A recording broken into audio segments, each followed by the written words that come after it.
जब समाज को सही राह दिखाने वाला एक गुरु, एक शिक्षाविद रहस्यमयी परिस्थितियों में दुनिया छोड़ जाता है तो पूरा सिस्टम सवालों के कटघरे में खड़ा हो जाता है।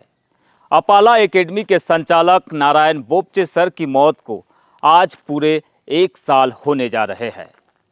12 पन्नों का सुसाइड नोट, 1 करोड़ से अधिक लेनदारियों के पुख्ता सबूत मिलने के बावजूद हमारी पुलिस फोरेंसिक रिपोर्ट के इंतज़ार में कुंडली मार कर बैठी है। इंसाफ की आस में बूढ़ी मां ने दम तोड़ दिया है। 84 साल के लाचार पिता और बेबस पत्नी आज भी न्याय की भीख मांग रहे हैं। आखिर क्यों पुलिस इस नेक्सस की कड़ियों तक नहीं पहुंच पाई है? चलिए विस्तार से दिखाते हैं आपको बीजीटी मीडिया की यह विशेष रिपोर्ट।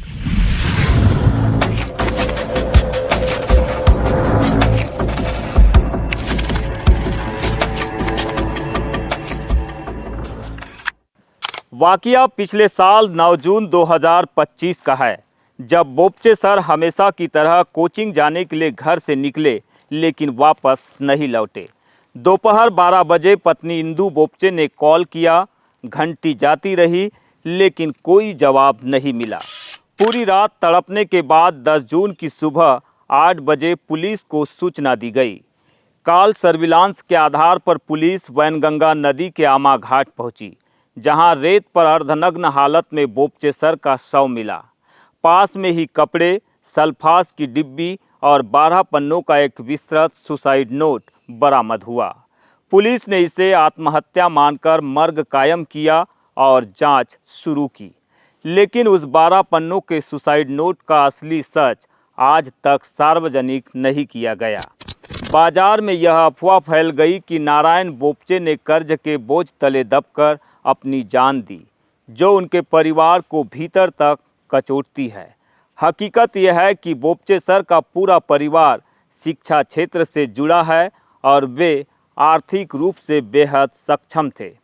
पारिवारिक सूत्रों और सुसाइड नोट के मुताबिक बोपचे सर की बाजार में 1 करोड़ से अधिक की लेनदारी थी।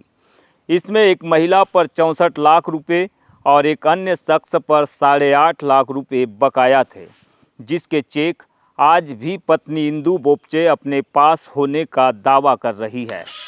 दरअसल बोपचे सर डबल मनी के निवेशक भी थे, जिन्होंने दूसरों का पैसा तो अपनी जेब से चुका दिया, लेकिन एक लड़की और 6 अन्य लोगों को जो बड़ी रकम दी थी, उन्होंने वो पैसा वापस ही नहीं किया। पत्नी 2 बार ये चेक लेकर पुलिस के पास गई, लेकिन पुलिस हर बार फोरेंसिक लैब की रिपोर्ट का इंतज़ार बताकर उन्हें टालती रही। आंखों में आंसू और भर्राई आवाज़ में नारायण सर की पत्नी इंदु बोपचे ने बीजीटी मीडिया के सामने अपना दर्द बयां किया। उन्होंने कहा कि पुलिस बिना किसी गहन जांच के इस नतीजे पर पहुंच गई कि यह साधारण आत्महत्या है। फोरेंसिक रिपोर्ट कब आएगी यह न मुझे पता है न पुलिस को, लेकिन सुसाइड नोट में जिन लोगों के नाम दर्ज है उन्हें पकड़कर सख्त कार्रवाई क्यों नहीं की जा रही? मेरे बुजुर्ग ससुर, मेरे मासूम बच्चे और उनके हज़ारों विद्यार्थी आज भी उनके खोए हुए मान सम्मान को वापस पाने की लड़ाई लड़ रहे हैं। मुझे न्याय चाहिए। आज 1 साल की मेरे हस्बैंड की मृत्यु को, लेकिन पुलिस ने 1% भी उसमें कार्यवाही शुरू नहीं की है और बिना किसी जांच पड़ताल के इस नतीजे पे पहुंचा जा चुका है पुलिस के द्वारा कि ये आत्महत्या केस है। पहले जांच शुरू की जाए, उनके मान सम्मान को न्याय मिले और बिना फॉरेंसिक रिपोर्ट जो आए, अभी वो फॉरेंसिक रिपोर्ट के इंतज़ार कर रही है। पुलिस का कहना है कि हम फॉरेंसिक रिपोर्ट का इंतज़ार कर रहे हैं। तो फॉरेंसिक रिपोर्ट कब आएगी मुझे नहीं पता सर, और ना ही पुलिस को पता है शायद। बिना उसके आए जो उनके सुसाइड नोट में नाम लिए गए हैं कुछ लोगों के, उन लोगों को पकड़ के उनके ऊपर सख्त से सख्त कार्रवाई की जाए।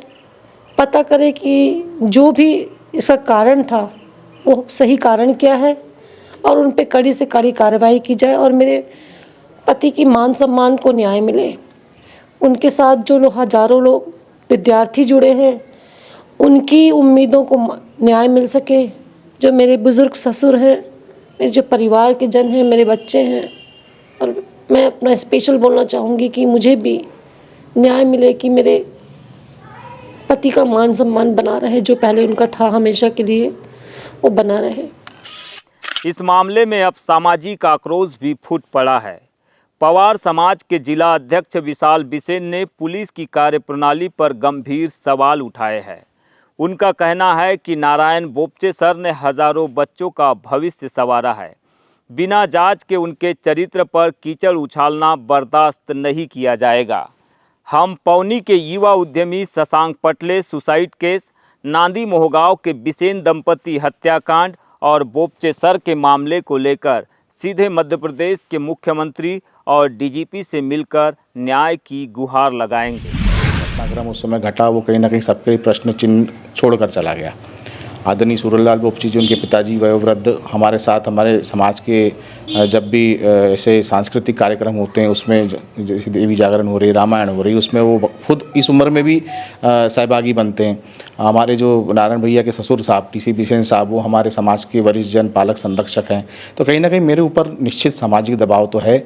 और जो 3-4 घटनाक्रम बालाघाट जिले में पिछले 1 साल में हुए हैं, जिसमें पौनी वाला मामला, शशांक पटले वाला, नांदी वाला बिसेन दंपत्ति का जो डबल मर्डर केस था, वो हमारे नारायण भैया का जो आत्महत्या वाला प्रकरण है, जो भी प्रकरण है, तो इन प्रकरणों को लेके कहीं ना कहीं समाज के लगातार सवाल जो है मुझे झेलने पड़ रहे हैं। और उन सवालों के बीच से ये निकल के आया और मुझे समाज के सभी वरिष्ठों ने निर्देश किया कि आप इन पीड़ित परिवारों के पीछे में जाइए। और उसी निर्देश के आधार पर मैं आज भी जो है इस बोपचे परिवार से मिलने आया, उनकी धर्मपत्नी से मिला, उनकी बहन से मिला, पिताजी से मिला, और बहुत सारी ऐसी बातें जो हमें नहीं पता थी वो आज इनके माध्यम से हमें पता चली। निश्चित जो है बोपचे परिवार ये चाहता है कि नारायण भैया को न्याय मिले। जैसा जानकारी इन्होंने दी कि उनके जो सुसाइड नोट था या जो भी नोट वहाँ प्राप्त हुआ उसमें जिन लोगों के नाम थे उनके ऊपर जिला पुलिस प्रशासन व्यवस्थित कार्रवाई करे। और सही तरीके से अभी तक पुलिस ने जांच नहीं करी। इस कारण से क्या हो रहा है कि कहीं ना कहीं नारायण बोपचे जैसे बहुत अच्छे व्यक्ति की छवि जो है वो ख़राब हुई है। और किसी भी व्यक्ति की छवि ख़राब होना, खासकर जब वो इस दुनिया में नहीं है, तो कहीं ना कहीं उसका एक विपरीत असर उनके बच्चों पे, उनके परिवार पे पड़ता है। मैं आपके माध्यम से इस विषय को उठा रहा हूँ। और निश्चित जैसा कि मैंने पूर्व 2 मामलों में कहा कि और आज भी हमारी इस परिवार से इस बारे में पूरी चर्चा हो चुकी है कि 30 तारीख तक के इस महीने हम देखते हैं क्या जांच होती है, क्या कार्रवाई होती है। अगर 30 तारीख तक सही कार्रवाई नहीं होती तो निश्चित अगले माह हम तीनों मामलों को लेकर मध्य प्रदेश के मुख्यमंत्री, गृह मंत्री और माननीय डीजीपी महोदय से जाकर निवेदन करेंगे। पीड़ित परिवारों के साथ जाएंगे और निवेदन करेंगे कि भोपाल स्तर से एक टीम बनाई जाए। दूसरी ओर इस पूरे मामले पर बालाघाट एसपी आदित्य मिश्रा का कहना है कि नारायण बोपचे सर पुलिस विभाग के लिए भी महत्वपूर्ण थे और उन्होंने बैहर क्षेत्र में युवाओं को आगे बढ़ाने में पुलिस की हर संभव मदद की थी। सुसाइड नोट में शामिल तथ्यों पर पूछताछ की जा चुकी है, लेकिन सिर्फ लेन देन या चेक के आधार पर किसी को आत्महत्या के लिए उकसाने का अपराधी मानकर एफआईआर दर्ज नहीं की जा सकती है। पीड़ित परिवार के पास लेन देन के पुख्ता सबूत होने का दावा, 12 पन्नों का सुसाइड नोट और एक हंसता खेलता परिवार तबाह हो जाना, क्या यह सब किसी को उकसाने के लिए काफ़ी नहीं है? क्या फोरेंसिक रिपोर्ट के इंतज़ार में जांच अनंत काल तक चलेगी? यह सवाल आज भी उतना ही जरूरी है जितना कि नारायण बोपचे सर की मौत के दौरान समझ में आ रहा था। कैमरा सहयोगी कमल के साथ बीजीटी मीडिया के लिए बालाघाट से मैं यमलेश।